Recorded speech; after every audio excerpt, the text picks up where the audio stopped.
In this devotional, I'm going to share with you 3 thoughts from Genesis chapter 50, verses 15 through 21, where I'll answer the question, what does Joseph teach us?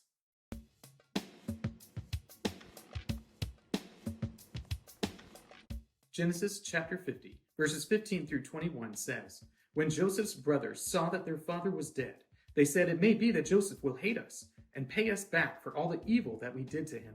So they sent a message to Joseph, saying, Your father gave this command before he died. Say to Joseph, Please forgive the transgression of your brothers and their sin, because they did evil to you. And now please forgive the transgression of the servants of the God of your father. Joseph wept when they spoke to him.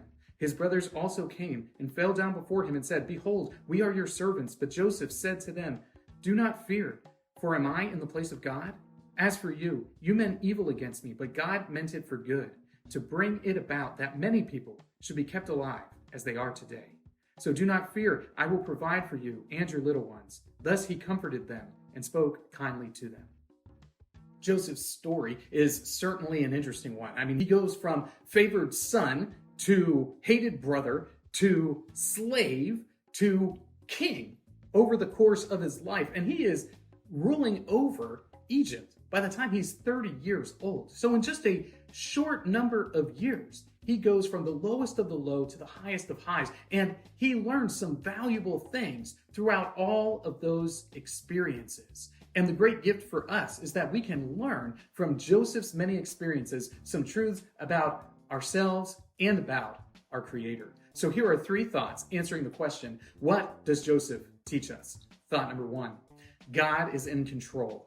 Joseph tells his brothers, like he had previously told them, that God is ultimately in control, that this thing that was evil, that they intended for evil, that they purposed to do to him, it was wrong. But God used that evil and did a great good out of it. And it was a massive good. It was an international good thing that the treachery of his brothers, God used to bring about saving many people. God is ultimately in control. And this is something that we need to learn from the life of Joseph when we find ourselves in those difficult circumstances, when we find ourselves questioning what in the world is going on here. We need to trust that God is in control. Thought number 2, people are fearful. Joseph's brothers are afraid. Even though Joseph has been kind to them, they assume that the only reason he's being kind is because their father's still alive. And he's being respectful to their father. They were terrified of Joseph, and rightly so, because after all, they had betrayed him and sold him into slavery. They were going to kill him. So Joseph's brothers are terrified that now that Jacob is dead, that Joseph will finally have his revenge. People are afraid of the unknown, and Joseph's brothers are absolutely afraid of what he is going to do. We need to recognize that people are constantly motivated by fear. We ourselves are constantly motivated by fear. And we need to recognize that people are very frequently and innately fearful of the things that they don't understand or the things that they don't know.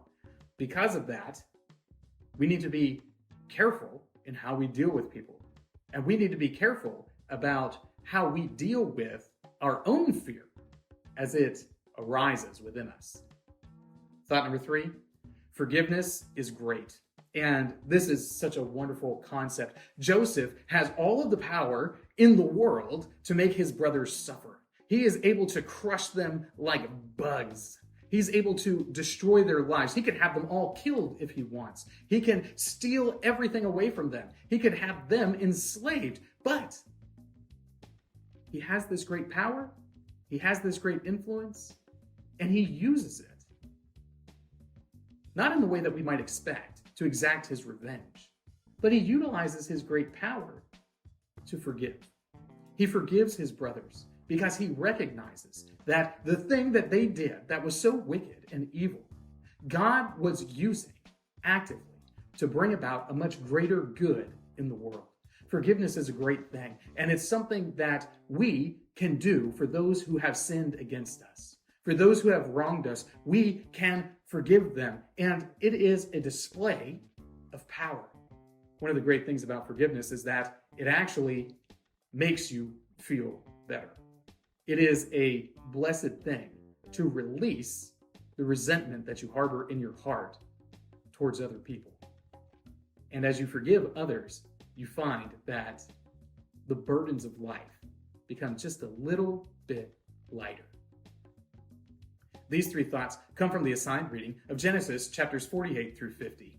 If you'd like to read through the Bible with me, you can do so by subscribing to this channel, by clicking on the link in the description, or by joining the Facebook group Through the Bible, where we are reading the text of Scripture together.